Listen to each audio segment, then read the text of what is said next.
Hi, everybody. Thank you so much for being with us tonight. My name is Aiden Flax Clark, and I am the Associate Director for Public Programs at the New York Public Library. And I have the distinct honor and frankly pleasure of getting to introduce Tim Gunn and Stacy Schiff tonight. This is a conversation that was originally scheduled to take place in our building this month during the celebrations of our 125th anniversary. Sadly, of course, we can't be there tonight, though we miss the library dearly. But I could not be more grateful that Tim and Stacy agreed to migrate this event online. The reason for it is that Stacy's biography of Cleopatra is on our list of 125 books we love. And it turns out that Tim might be the biggest fan of the book that you'll meet. I should also mention that the book is for sale right now at our library shop, which you can go to at nypl.org/shop. Fortunately, we couldn't have picked a better time for an anniversary related event because it turns out that the library's actual birthday is this Saturday. 125 years ago, on May 23rd, a little library was born, and here we are 125 years later. And frankly, I don't think we could find better people to celebrate with than Tim and Stacy, who, in addition to being two of the more lovely and generous people I've met, are perhaps two of the most passionate patrons of the library and also fervent supporters of the library. And before I bring them on, I just have a couple of quick housekeeping items that I have to go over. I'm sure you're all pros at Zoom events at this point, but just a couple of quick things. Tonight's event is being simulcast on Zoom and YouTube. If you have any trouble with either, don't worry, we'll get to it very quickly and figure out what's wrong and fix it. I should also tell you that this event is being recorded. Not the attendees, but the panelists are being recorded. So that's Tim and Stacy, but you are not being recorded. However, you can, of course, leave the Zoom at any time or close the YouTube page, of course. Lastly, Tim and Stacy will take some of your questions tonight. They'd love to hear what you want to ask. You can type your question into the Q&A box at the bottom of the Zoom app, and we will make sure that they get them. They probably won't get to all of them, but they'll get to as many as they can. One last thing, we have a lot of great events coming up online in the weeks and days ahead. Next week, Terry McMillan will speak with T.R.E. Jones. Blake Gopnik will be speaking about his biography of Andy Warhol. And down the line, we'll have events with N.K. Jemisin, Jennifer Finney Boylan, and many more. You can sign up for our newsletter by going to nypl.org/connect, where you can also find out about many of the digital resources that are available to library patrons during this time. Let's get to it. Without further ado, let's bring on Tim Gunn and Stacy Schiff.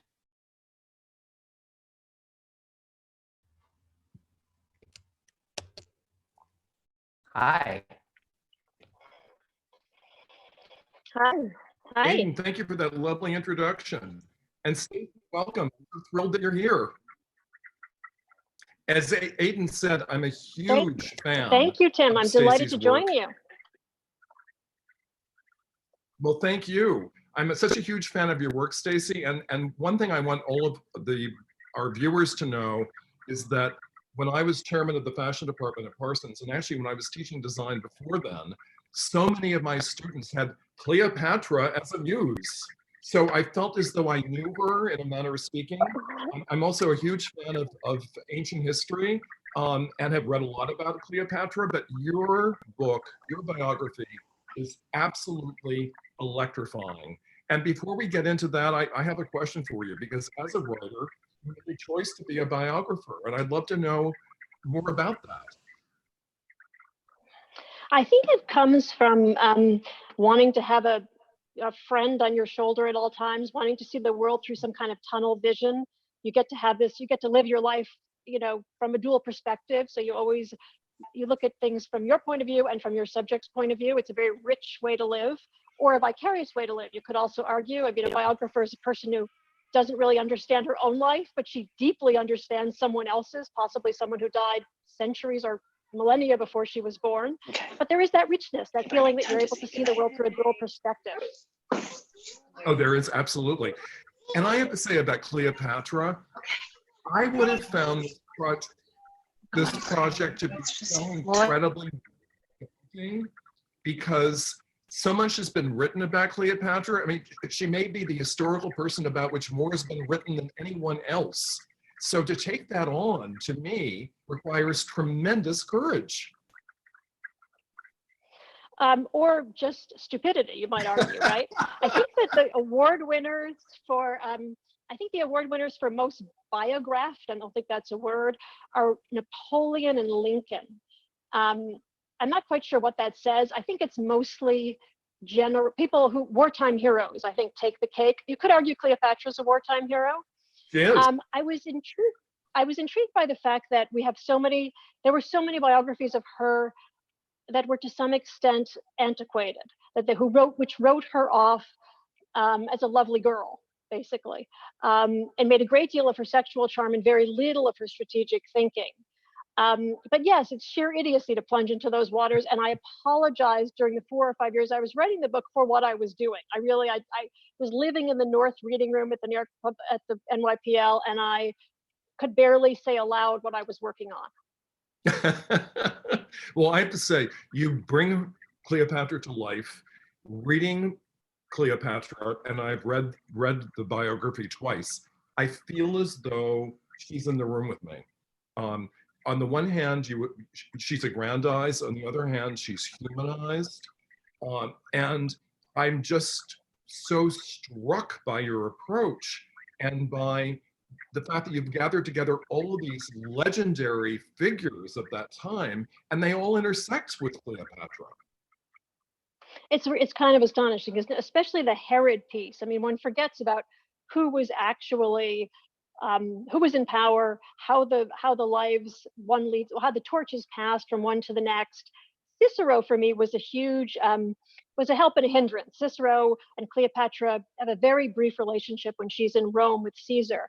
And Cicero is the most quotable person, I think, in history. I mean, he's just irresistible. But before that very reason, he has a tendency to kind of steal the narrative. So you start reading Cicero, and the next thing you know, you're rerouted. You're sort of writing about Cicero. But he was such a good guide to the time and the place, and especially to the Roman prejudice against the Greek world, women, the Egyptians. It was such a perfect culture clash, and that's totally exemplified in all of his work. But you go down that rabbit hole, and you come out quite a long while later, because it's so fabulous to read him. And also because he's so well documented when Cleopatra wasn't. Yes, you're absolutely right. And reading your biography, Cicero wanted to be the greatest, grandest person in the room. And in many ways, Cleopatra eclipsed him, and it really grated on him.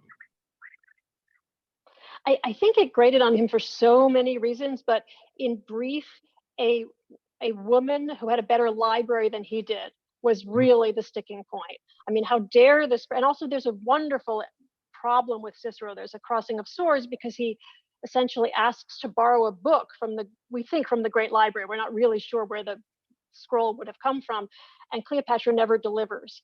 And I mean, this is a lesson to all of us to remember to, make good on our promises when returning books to people and borrowing books from people. He never forgives her, and it's for that offense that she goes down in history as having greatly disappointed Cicero. He detested her. You can feel him getting angry on the page. You can feel him boiling about the detested queen. She's gone back to Egypt now. Good riddance.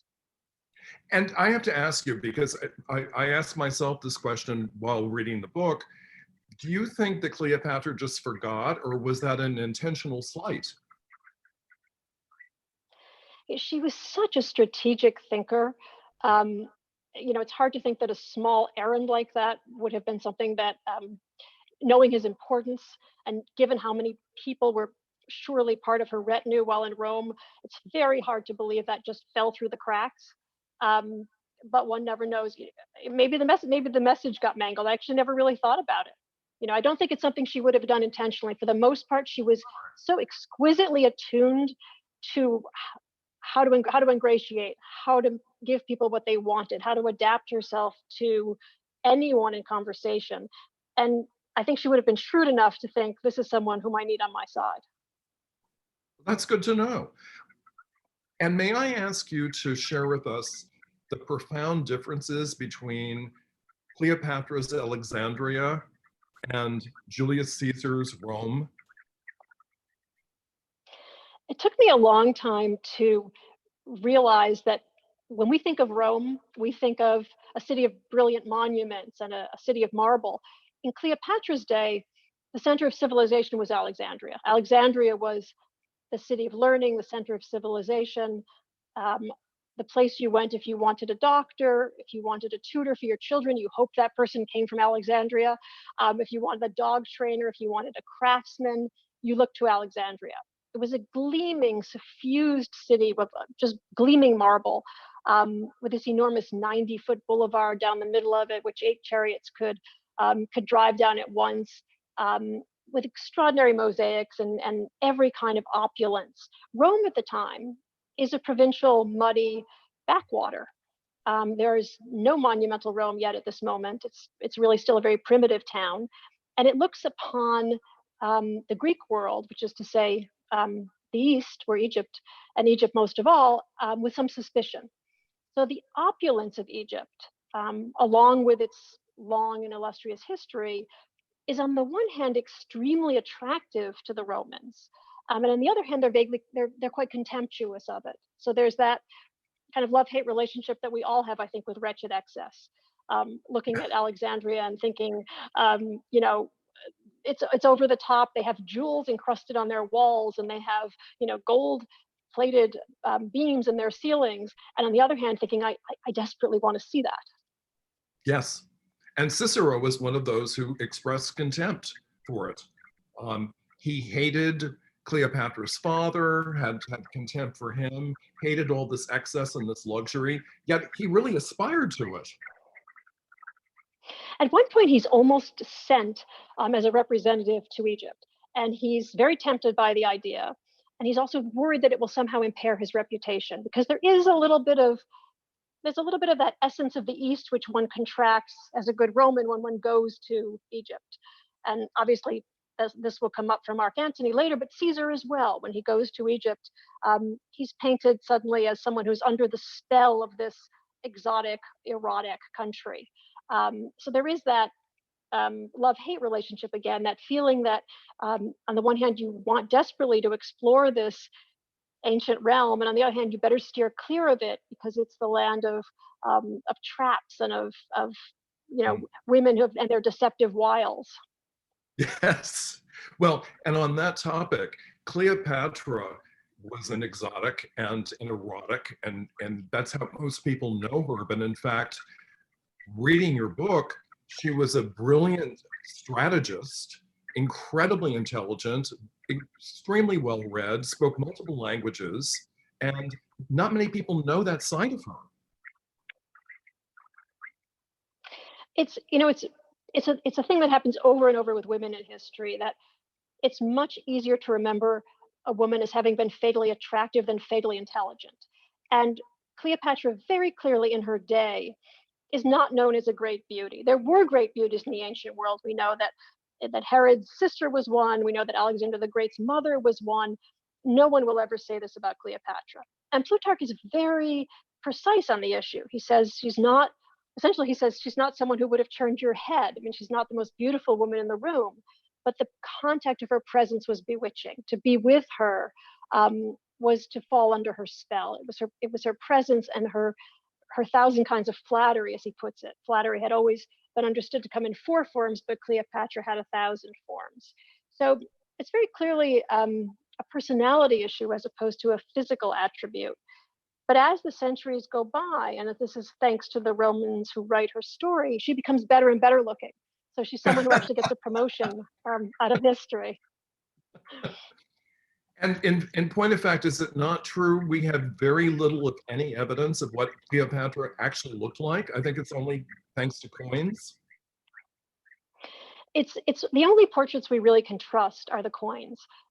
They're a sort of language unto themselves. This is how she would have advertised herself to her people, and so obviously they needed to be recognizable. You couldn't, you know, this is an an image that you need to feel is to some degree accurate.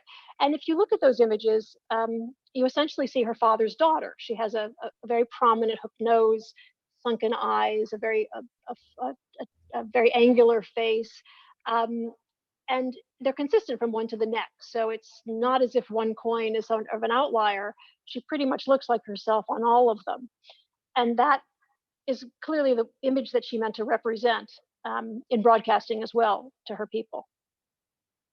Can you talk to us a bit about Cleopatra's time in Rome in this romance with Julius Caesar? And that's, of course, when she also met Cicero and vice versa. It's something of a mystery as to why Cleopatra and Caesar meet earlier in Alexandria when he washes up on her shores before the Alexandrian War. She could not have gone to Rome afterward. And I should mention, and they have a child together, something that is missing from Caesar's memoir. In fact, Caesar will only say one thing about Cleopatra in his memoir. He'll say he says she's an obedient woman. He never mentions the fact that he's had a relationship with her, that they have a child together. She and the child will go to Rome to visit Caesar. It's inconceivable that they could have done that without him having invited her there. But there was this slightly thorny matter, the fact that he was actually married to someone else. So when Cleopatra comes to Rome, she lives in his basically country home up in the hills, and his wife is living in town. So it's a somewhat awkward state of affairs. Cleopatra was not an inconspicuous presence. We don't know who she took with her precisely, but we know that when her father was in Rome, he tended to move around town with 100 swordsmen and carried on a litter with quite a retinue. So it's unlikely that Cleopatra was herself invisible in Rome. She meets Cicero during that trip. She must have met quite a number of Caesar's other friends and colleagues. And she's there when Caesar's murdered. And there's a big question mark in history. We don't know, was her presence in Rome a precipitating factor in some ways? Certainly, Caesar had brought a sense of the East, many of the improvements of the East, many of the things he'd loved in Alexandria back to Rome. Did that contribute to the sense that he was becoming too monarchical in many ways? Almost certainly. But there's nothing on the record in terms of, and Cicero would have been the first to mention it, Cleopatra having really contributed to Caesar's death. After his murder, she beats a very hasty getaway and goes back to Alexandria, which was not an easy trip to make, but she clearly leaves town very quickly. Yes. This is a spontaneous question, just based on what you're informing us about. How did you conduct this research? Very painfully, but there's a good example. How do you you're Cleopatra, you're in Alexandria, Caesar invites you to Rome. How do you, if you are an extremely rich and careful dynast, how do you safely cross the Mediterranean? And for that, I really had no answer. I went to Roger Bagnall, the great Hellenistic scholar, and said, how would you do this? And he said, basically, I haven't the foggiest idea. And then it occurred to me that a wonderful scholar named Lionel Casson, who had written pretty much everything there was to say about travel in the ancient world, who was a NYU professor emeritus, was still alive and living downtown. And I went to see him and he said, oh, well, that's easy. Here's what you did. And he essentially laid out Cleopatra's trip, which would have taken her essentially up the coast of the Eastern Mediterranean, of Israel and Libya and Syria, and south across Turkey and past Greece to the western side of the Italian peninsula. So there's your answer. By luck is the answer. Well, no, steadfastness and determination. Asking a lot of seemingly obvious questions. So how did Mark Antony come into the whole picture? So after Caesar's murder, there is a free-for-all, essentially, among Roman generals, among Caesar's adopted son and various other people, for Caesar's mantle. One of those pretenders, one of those people is Mark Antony, who at this point is a extremely ridiculously handsome, relatively accomplished, very charismatic soldier who has all of Caesar's charm and none of his self-control, who's something of the bad boy of Rome. He's, I think the way you would put it is kind of good living, great parties, bad women. You know, there's a lot of roistering around town on Mark Antony's part. And Mark Antony is the person who ultimately will, in a set of various alliances, be assigned the East. So he becomes the person to whom Cleopatra, as a sort of client queen, should report. And he will summon Cleopatra in what we know is the famous, from what we know from Shakespeare, is the famous trip to Tarsus to meet him, essentially to check in with him, which is the trip that she makes up the river in the indelible trip that Shakespeare gives us, which he's taken completely from Plutarch, I might add, to meet Mark Antony, to whom she really essentially needs to report, but whom she ultimately seduces. And in your view, is that a political seduction, or is it one of eroticism, or is it both? Well, as Plutarch says about a different relationship, the interests very beautifully align in this respect. You can ask the same question, I suppose, about Caesar. Cleopatra has this remarkable ability to have children with the right men at the right time.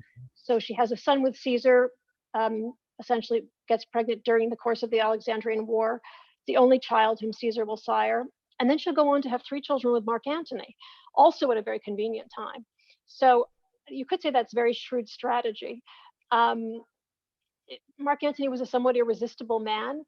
It's very difficult to parse what really is going on there. There are various clues that indicate that she wanted to spend as much time with him as possible, whether that's because she felt that she couldn't let him out of her sight because she couldn't trust him because he had Egypt's interests at stake, or whether that was because of affection. It's very difficult to find out. There's clearly a sexual relationship that gets interrupted at one point and then which resumes. And at the end of her life, the two of them obviously will die at nearly the same time. There does seem to be a real mourning process for Mark Antony, but it's impossible. Short answer is it's impossible to answer the question. No, I understand that. But your description of Cleopatra taking Mark Antony to the morgue and then onto the burial site, and the breast pounding and the wounds that she inflicted upon herself in this state of apoplexy was just both enthralling and just horrifying. I mean, she fell apart. It's really hard to write about the death of Cleopatra and Mark Antony because we have 2 accounts. We have Dio and we have Plutarch, and they're irreconcilable. So it took me a long time to figure out, well, how do you treat those last scenes? And then I realized that you just basically make her die twice. That you have her die in Plutarch, and then you have her die 2 different ways. But there is some, and in both of them, there's a difference with Mark Antony.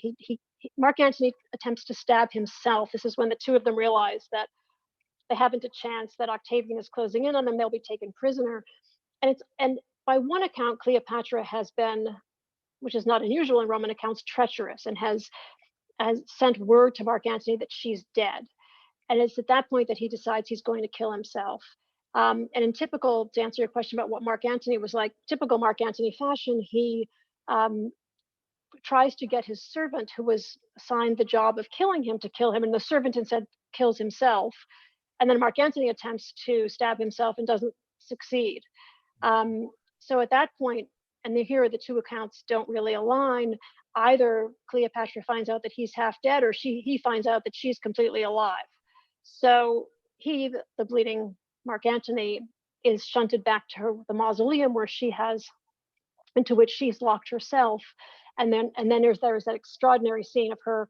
He's hoisted. It's an unfinished building, so there's a hoist on the outside, and she wheels him. She and her 2 handmaidens essentially wheel him up to the floor, and she begins to begins to scream and mourn, which was how one showed how one mourned in the ancient world. It's very unusual Yes. for her to lose self-control, but that's the 1 minute we know or the 1 minute that the record seems to indicate she did. And There's that one was other something. moment, I guess, actually. Sorry. No, please. I was just going to say the other minute we know she loses, this is perfect control, but pretends to lose self-control, is when Antony's wife earlier is coming to try to essentially drive a wedge between Mark Antony and Cleopatra. Mark Antony too was married, and Cleopatra does her wailing and whimpering act and goes on hunger strike and pretends that she won't survive the return of Antony's wife, and arranges for her servants to remind Mark Antony that she loves him out of sheer love. She has no reason to. She's playing the courtesan and she's spending all her time with him, whereas his wife is just his wife. So that's another, that's play acting, but there's an amazing ability there to pretend to have lost control. No, it's also incredibly dramatic and graphic. And as you said, the hoisting up of Mark Antony's body into her quarters is just, you think this can't be, but of course it was. And also, how do you, Stacy, reconcile the differences between Plutarch and Dio? Well, they're writing in different centuries. And, it's again, the problem with this material is that it comes to us so much later. Only 3 people know Cleopatra, meet Cleopatra in her lifetime. Cicero, as we've discussed, Nicholas Damascus, who was her children's tutor and who ultimately will betray her. He'll go to work for Herod, her archenemy. And essentially and then Caesar, who writes the one sentence about her, about how obedient she is. For Plutarch, who's really writing the closest and whom I feel is probably closest to trustworthy, Plutarch is writing basically 100 years after Cleopatra. And we have some idea of how close he is to the material. Here's an example. There's one moment where Mark Antony and Cleopatra are in Alexandria. They're having a number of feasts, and a royal servant in the kitchen, a royal cook, asks a friend if he'd like to come see what's going on in the kitchen because it's so extraordinary. The friend is a medical student. So he invites this medical student into the royal kitchen to witness this extraordinary scene of people screaming and swearing and everyone running in 12 directions and massive amounts of food being prepared and 8 wild boars roasting. And the medical student says, oh my gosh, how many people are coming to dinner tonight? This is extraordinary. And the royal cook responds, oh, no, only 12. It's just that we never know when exactly they might want dinner. So we have to kind of we have to have sort of any number of meals prepared at all times, because at any moment, Mark Antony might decide he wants dinner now and it has to be perfect at that moment. That story, which we know from Plutarch, the medical student repeated to a friend, and that friend told his grandson, and the grandson is Plutarch. So we're getting these things at such, and you have to always remember that, yes, there was an oral tradition in the ancient world, but this is quite a distance from the events themselves. So that's why, you have these 2 different accounts of the death. They're quite a few years apart. We're not really sure where they're coming from, but you can almost always, if you look at the sources, you can almost always be certain that anything that's written in Latin or for Octavian, who becomes Augustus, is going to be much more censorious of Cleopatra, is going to be much more disapproving of Cleopatra than anything that was written by someone who was thinking in Greek or writing in Greek, or who had known the Egyptians, or who had set foot in Egypt even. Yes. It's a very tendentious record, yeah. Yeah, and the writings in many ways are a game of telephone. As the story of the kitchen manifests, exactly. Yes. I heard this from my grandfather, heard it from a friend, exactly. And we know how accurate those stories tend to be. But there is that animus that begins to creep in once after Augustus, with all the accounts. These are being written to please a Roman ruler. These are being written to shame a woman. And largely, these are being written to aggrandize Cleopatra. And that's where her story is so different from that of so many women in history, because she has to become a worthy opponent. She has to become someone whom Octavian, vanquishes fair and square. She can't just be a girl. So she Right. has to be this outsized creature. And they really emphasize her importance. And there we begin to get the myth of Cleopatra even after her death, where the Romans don't reduce her to nothingness. They actually really emphasize. They begin to speak about her in hyperbolic terms, and to make her more of a seductress, more sexual than she ever was in her lifetime. Oh, is that true? More sexual. More sexual because part of the beauty of the Mark Antony liaison is that she has seduced this weak man. So for her to have to seduce Mark Antony, she has to be somewhat more sexual, and he has to be somewhat more frail or more feeble-minded. And so she becomes the great vixen to some extent, or the wickedest woman in the world, as she's once referred to. Yes, yes. I read something very interesting that you can either confirm or refute, which is that you intentionally never saw the Elizabeth Taylor Cleopatra movie. It's so embarrassing. I've still not seen it. Do you want to watch tonight? I'd love to. Okay. But you said I've seen you were bits afraid you of might it. write a biography of Elizabeth Taylor. I would still like to write a biography of Elizabeth Taylor. No, I was afraid that the visuals would stay too much. I was trying to remain pure visually, and it's just so hard to unthink some of those outfits once you've seen them, and the headdresses and the lilac eyes. I just was afraid that it was going to interfere with what I was getting visually from the page. I mean, we do know a certain amount about what Cleopatra wore, and it doesn't really have any bearing. It doesn't really have much to do with what Elizabeth Taylor wore. So I was just trying to keep the two apart, and then I just never got around to it. But now I have a good excuse in quarantine, right? How about Shakespeare? Have you seen Antony and Cleopatra, and what are your views of that? Yes, I think I pretty much did read everything, even if I didn't see everything. It's such an interesting play. It was never a play that did well in England, for example. The British, for many years, and Somerset Maugham is hysterical on this subject, basically didn't believe that a man could throw his life away for the sake of a woman. So the play didn't quite make sense. So it's a play that many people, many famous writers actually had trouble with for various reasons. I happen to love it, and I happen to love that as one of the greatest female roles in Shakespeare, certainly. What I find interesting is the extent to which Shakespeare lifted lines from Plutarch. He didn't even try to improve on Plutarch. He basically just lifted Plutarch's descriptions of the excess and the extraordinary trip to Tarsus directly from Shakespeare's lifting directly from the ancient pages. And I read that in your book, and I hadn't known that. I found that to be fascinating. So Plutarch is really a primary source in all of this. Yeah.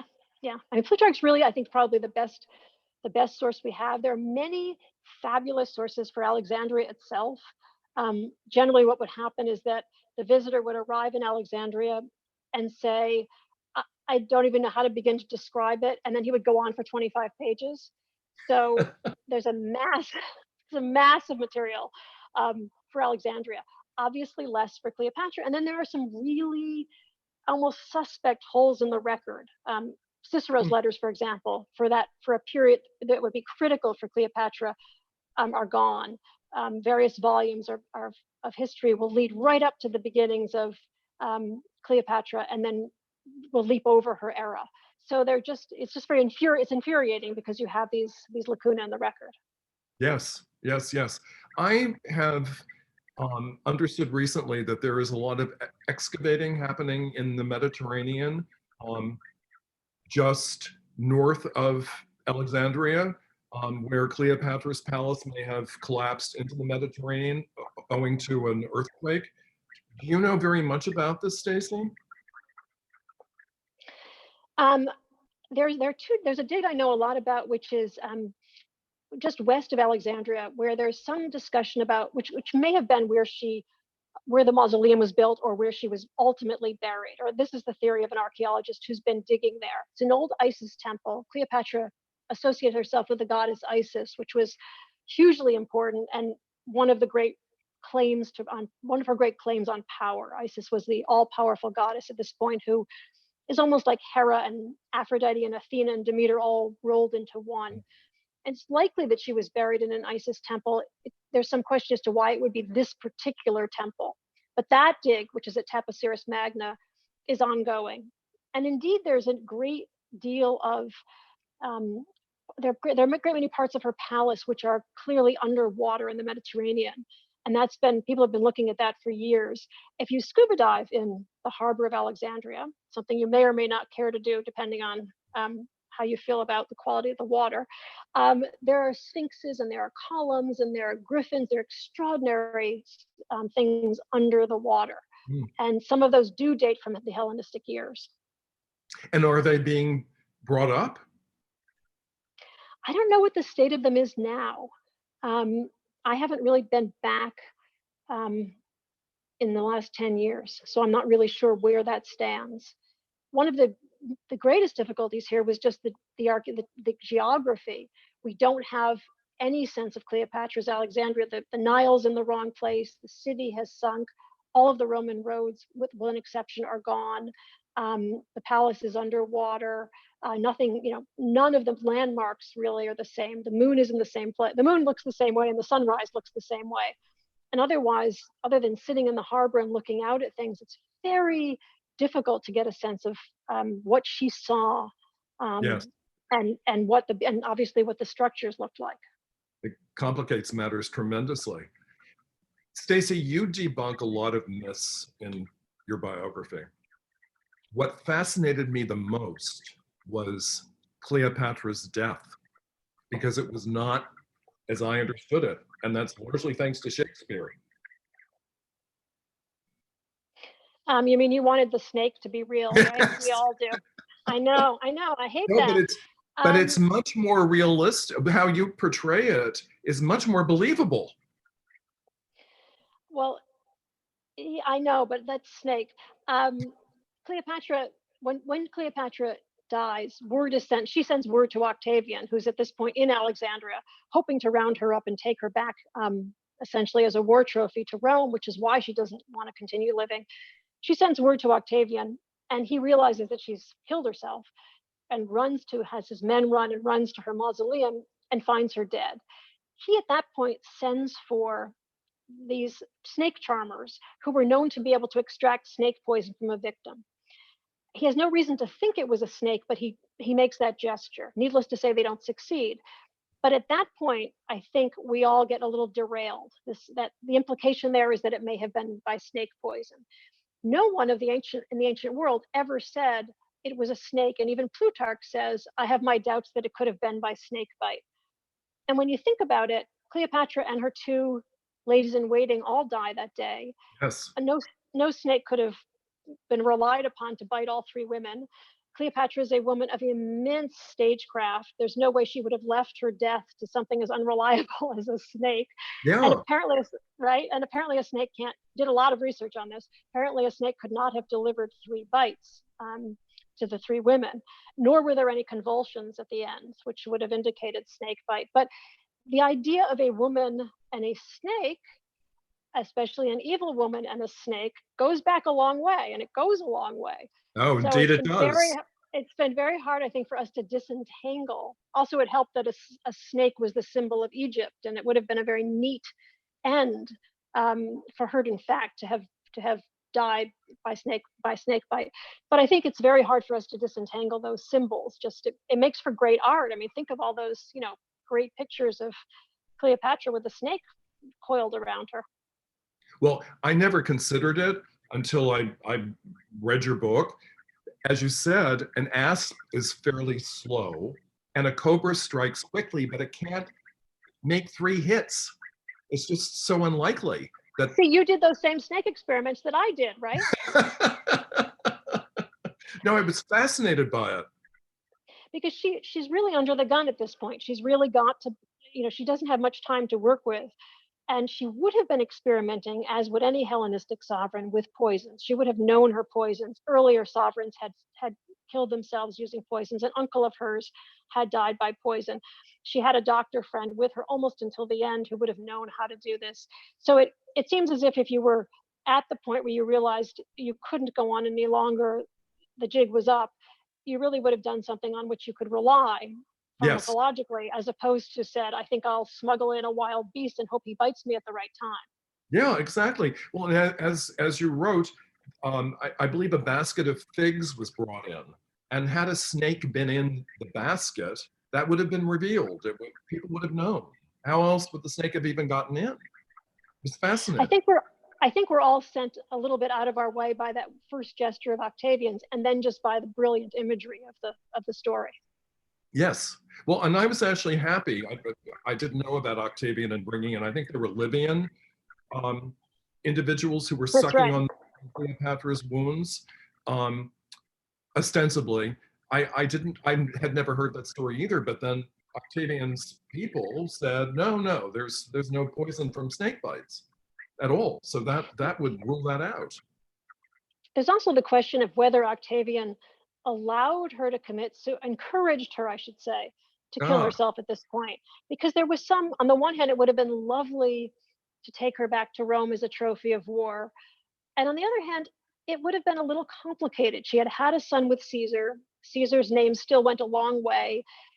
How to present this woman in a procession in Alexandria without either people feeling sorry for her in some way or people feeling that you had overstepped your bounds. It was a little uncomfortable.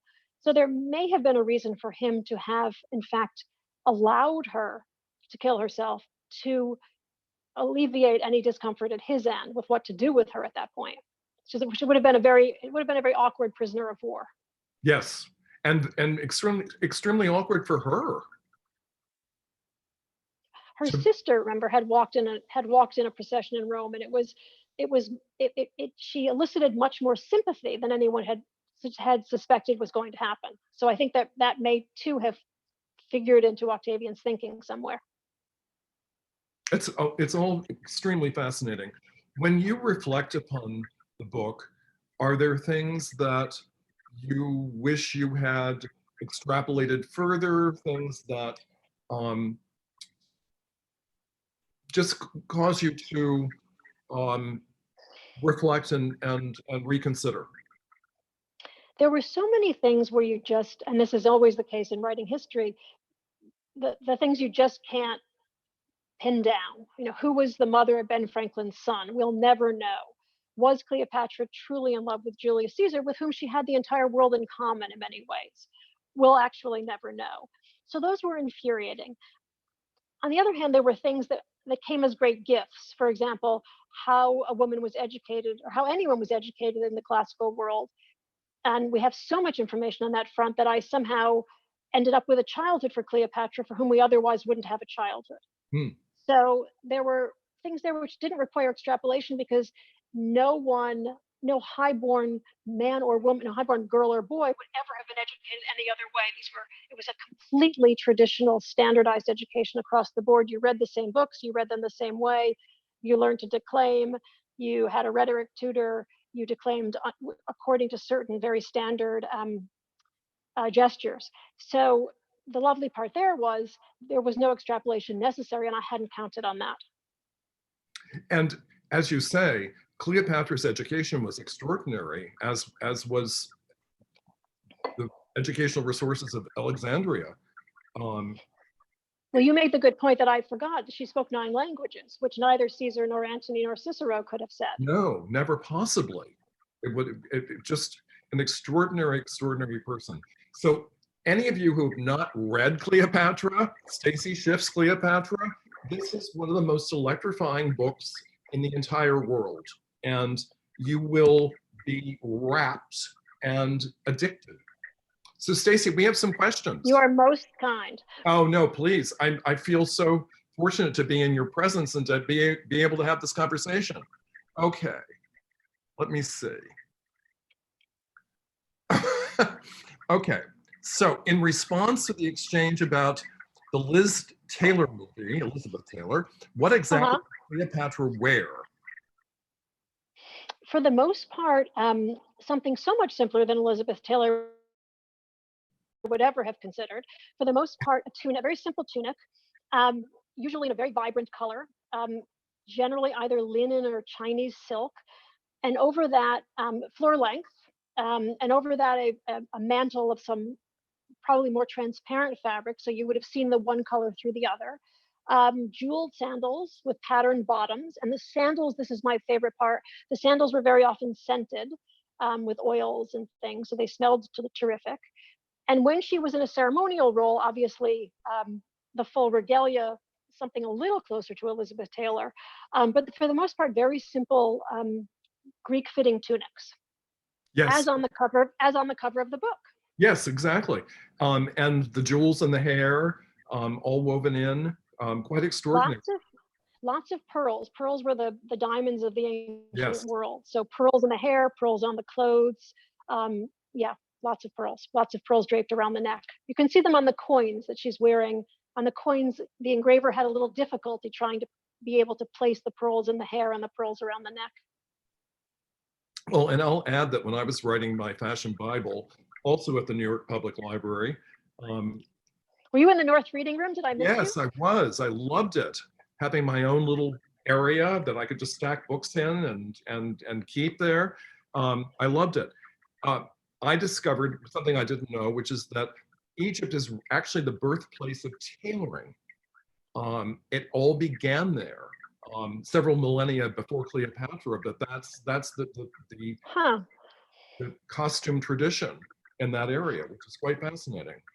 The extraordinary thing about her Alexandra is how many things originate there and then get forgotten. The circumference of the earth, the fact that the earth is round, linear perspective. I mean, so many things would have been known to her and then forgotten for 1,500 years and rediscovered. It's true. I mean, it was the center of science. It was the center of medicine. The advances there were extraordinary. The body of knowledge was just unbelievable. All right, we're moving on to another question. Stacy, your topics for research are so diverse. How did you decide to research Cleopatra? Was there, sorry, it's my bad eyes. Was there a grieving process when the book was finished? Oh, that's a good question. Is it difficult for you to move on from your books? I think there's so many questions braided together. Yes, there's always a grieving process, and there's also a joyous feeling, I think, of completion. But you're used to living with this person for so very long that it can be very difficult to kill them off. And in this case, as I said, I had to kill her off twice, so it was doubly difficult. There's usually a publisher breathing down your neck, which makes the death a little bit more palatable. It had occurred to me that I'd been thinking a lot about women in power, which is where this book came from initially, and why is that intersection between women and power so dangerous? Why is a woman who's intelligent so much more threatening than a woman who's attractive? Why is everything sexualized in order to dismiss a woman? And it occurred to me that there were basically three ways that women became famous in history. There's disability, and then there's death, and then there's delusional. So, Florence Nightingale on the delusional front. I mean, Joan of Arc. Sorry, any of these people. Helen Keller for the disability. Amelia Earhart for the death. And that Cleopatra was the sort of, champion on the last one in terms of the death scene. I had thought of doing it before I wrote a book on Ben Franklin. Two people who have a lot in common, right? Ben Franklin and Cleopatra. And I couldn't figure out how to do it. And then slowly, and it was again looking at Plutarch again, it occurred to me that there was probably a way to do it. And it took me a long time to realize there was a relatively traditional way to do it. I think initially I thought it was going to be a book of just short scenes of Cleopatra's life. And then as I spent more and more time in the North Reading Room, I began to see that you could tell it somewhat traditionally. Oh no, it's such a beautiful, powerful narrative. Not short scenes at all. Do you see a sinuous thread through your various biographies, because they are diverse?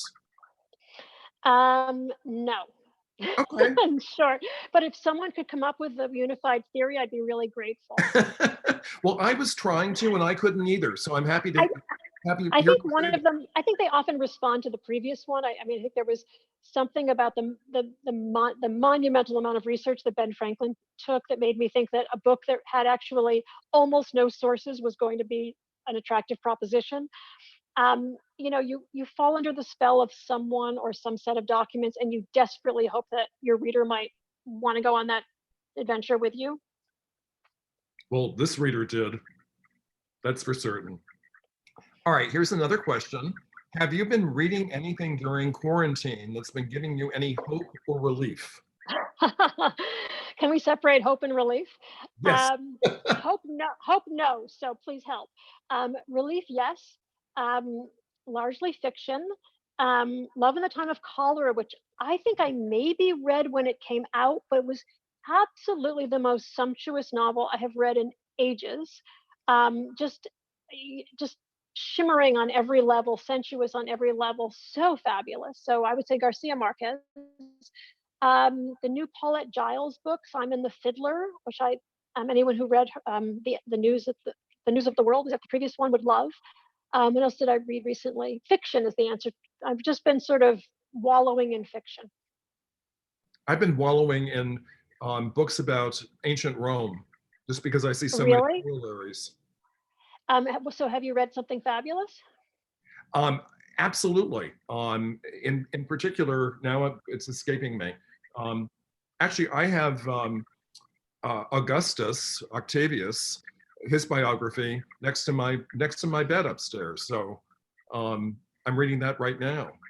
And so you really are going to be stuck in the ancient world for a while, just to escape our present predicament. yes, I am. Though I do worry about the fall of ancient Rome and the possible corollary. We have another question. Can you describe what it would have been like as a guest at one of Cleopatra's parties? Oh, that's such a delicious question. Well, let's take a party that she threw for Mark Antony, for example. We're talking about 36 couches, golden couches, laid out with exquisite tapestries over them. And then we would take lights and lace them through the trees so it would look like a constellation of stars overhead. The tableware would be gold and jewel encrusted beakers, lots of silver, pretty much everything you could imagine in terms of iridescent fabric on the table, sideboards also encrusted with jewels, and lanterns. And then at the end of the meal, which would be many courses long, and include pretty much every delicacy of the ancient world, including roasted peacock, you would be allowed to take home pretty much everything in front of you. So the lanterns, the tableware, and in one case, even the Ethiopian slaves. They were really good. These were goodie bags, like beyond description, right? Yes, this was how she endeared herself to Mark Antony's men. And then the beauty of this, and this is Cleopatra in a nutshell, after she had laid out this extraordinary feast, which, needless to say, left any Roman beyond words, Yes. she would apologize for having been in such a hurry and say, but I'll do better next time. And then, of course, at the next meal, she managed to lay out several feet worth of roses on the floor. So many, it was like, I think I calculated it was what 6 doctors would have made in a year worth of roses on the floor. So the fragrance alone must have been just overpowering. But I think the answer to the question is just a complete thrill to every sense, and then a lingering gift afterwards. I'm awestruck. I know you write about this in the book, but hearing it from your own words now, it really. I hope I'm giving you entertaining tips right now. Back when we go back to entertaining, that is. I can't afford any of them. So, Stacy, in your opinion, what's Cleopatra's lasting legacy?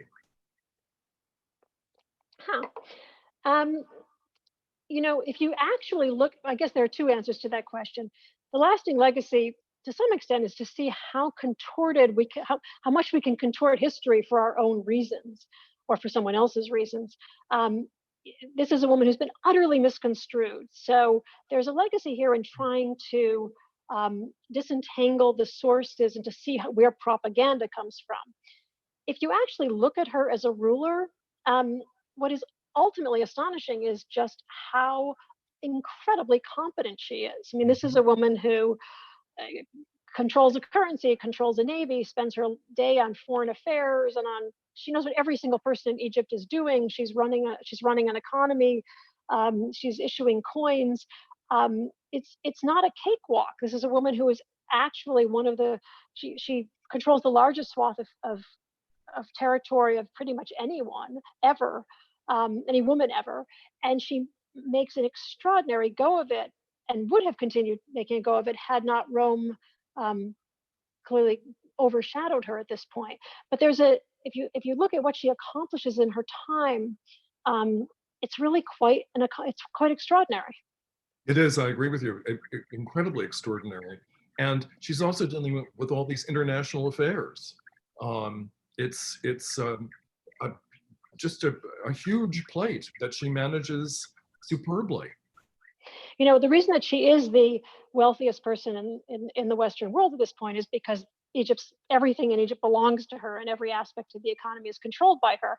And that's a beautiful thing, but it also means that she spends many hours of her day talking to minor officials about various tax matters and people's complaints and how various industries are being regulated. You couldn't move a beehive in Cleopatra's Egypt without official permission. So there's an enormous amount of bureaucracy, something which didn't exist in Rome at the time. And all of that lands at her doorstep. So I would say that just the sheer competence here, the complexity of what she had to deal with is mind-boggling. Yes, absolutely mind-boggling. I read a very funny quote from you about comparing Cleopatra's world and her holdings to Queen Elizabeth II's holdings, saying they're each the most the richest women in the world. And you said yes, but Queen Elizabeth's jewelry is not as nice. We have time for one more question. Let's see. Oh, here we go. I've loved Stacy's book so much. I'm curious if she can give us an idea of what she's working on now. Oh, yes, I'd love to. I'm writing, this is about as far from Alexandria as one could be. I'm writing a biography of Samuel Adams, which is, who did not have good jewelry, but who had a brilliant way with a pen. So it's really about the wind up to the American Revolution. It's essentially about the 15 years before 1776, and about a forgotten founding father. So I'm finding it utterly thrilling, even if the fashion isn't quite as good. How far into the book are you, may I ask? Not as far as I should be, Tim. What's your projected deadline?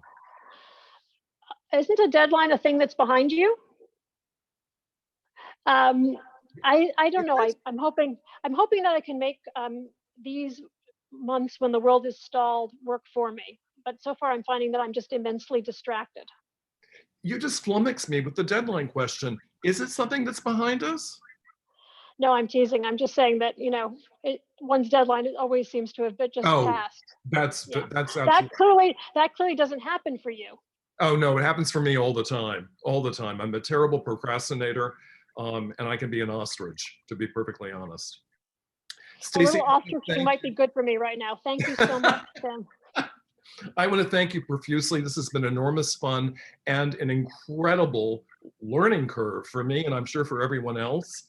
And I want to wish the New York Public Library happy 125th anniversary. It's quite thrilling. On Saturday. Thank you so much, Tim, for doing this. I want to do it again.